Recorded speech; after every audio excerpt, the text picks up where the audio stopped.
Semuanya, kembali lagi bersama saya Tasya Mani. Kali ini kita akan membahas sebuah film dokumenter yang berjudul A Beautiful Mind. Jadi, film ini diangkat dari kisah nyata yang menceritakan tentang seorang matematikawan asal Amerika Serikat yang bernama John Forbes Nash, aka John Nash. John Nash ini orangnya sangat jenius. Saking jeniusnya ya, dia itu berhasil menemukan teori ekonomi kontemporer yang bertentangan dengan konsep ekonomi modernnya Adam Smith. Ia memberi nama teorinya dengan Nash Equilibrium. Tapi minusnya itu, si Nash ini orangnya antisosial, sedikit aneh, dan juga dia itu arogan. Selama Nash mengikuti kuliah S2-nya di Princeton University, ia mempunyai seorang roommate yang bernama Charles Herman. Seperti kebanyakan roommate lainnya ya, mereka berteman dengan baik. Nash sering curhat kepada Charles sering menyemangati dan peduli kepada Nash. Charles memiliki seorang keponakan yang bernama Mercy. Setelah John Nash lulus S2, ia pun menjadi dosen di Princeton. Di Princeton University itu ia jatuh cinta kepada mahasiswinya yang bernama Alicia. Mereka berdua pun menikah dan memiliki satu orang anak. Nash juga pernah dipanggil oleh pemerintah Amerika Serikat datang ke Pentagon untuk memecahkan sandi rahasia yang dikirimkan oleh Uni Soviet.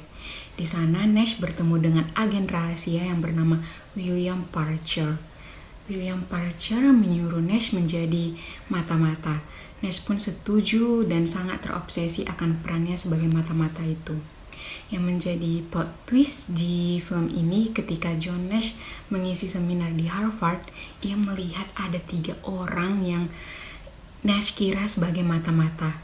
Nash pun ditangkap dan dibius. Ternyata yang membiusnya itu adalah Dr. Rosen, yaitu seorang ahli jiwa dan 2 orang rekannya. Yang memanggil Dr. Rosen ialah Alicia, si istrinya Nash tadi itu.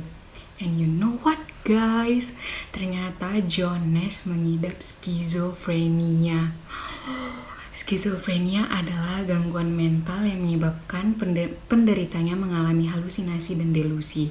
Dan plot twistnya, Charles Herman, keponakannya si Mercy, dan William Parcher is not real. Mereka bertiga cuma sosok khayalan yang diciptakan oleh Nash. Jadi cuma Nash seorang yang bisa melihat dan berkomunikasi dengan mereka. Boom, mind blowing. Di usianya yang sudah tua, Nash mendapatkan penghargaan Nobel atas prestasinya yang berhasil menemukan ekonomi kontemporer tadi, gengs. John Nash pun seumur hidupnya hidup dengan penyakitnya skizofrenia tersebut dan 3 sosok yang tidak pernah hilang dari hidupnya. Aku ngerasa kasihan sih ngelihat dia. Yang membuat film ini menarik juga karena film ini diangkat dari kisah nyata adanya, alur ceritanya juga nggak ketebak dan sangat menegangkan. Aku berulang kali ya nonton film ini, tapi tetap aja aku terharu dan merinding karena ngelihat perjuangan si John Nash ngelawan penyakitnya tersebut. Ya kalian bayangin aja gimana itu ngerinya. Jadi kalau kalian mau tahu gimana struggle-nya John Nash untuk bangkit dari penyakitnya tersebut, langsung aja nonton filmnya, oke? Dan untuk moral value-nya banyak kali sih yang bisa kita kutip dari film ini. Yang pertama itu keep trial and error, sama seperti kita ya. Di saat John Nash menjadi seorang mahasiswa, ia selalu berusaha untuk menemukan teori baru. Kadangkala ia gagal, tapi ia tidak pernah berhenti untuk mencoba, dan pada akhirnya ia berhasil menemukan apa yang ia mau. Yang kedua, kita harus selalu gigih. Seberat apapun dan sebanyak apapun masalah yang kita hadapi, jangan pernah gampang menyerah. Seperti John Nash, kita harus selalu mencari problem solving dari masalah kita. Yang ketiga, jangan jadikan kekurangan sebagai alasan. John Nash walaupun dengan skizofrenianya, dia bisa mendapatkan Nobel. Dia juga kembali menjadi dosen setelah ia bisa membedakan mana khayalan dan mana kenyataan. Yang keempat yaitu semua itu butuh proses, nggak bisa instan. Tapi percayalah, ketika kita sudah berjuang dengan maksimal, maka hasil yang akan kita tuai juga sebanding dengan perjuangan kita. Nah, yang terakhir yaitu kita harus saling support dengan keluarga dan teman kita. Jangan kita tahu teman kita atau keluarga kita susah, malah kita tinggalin mereka.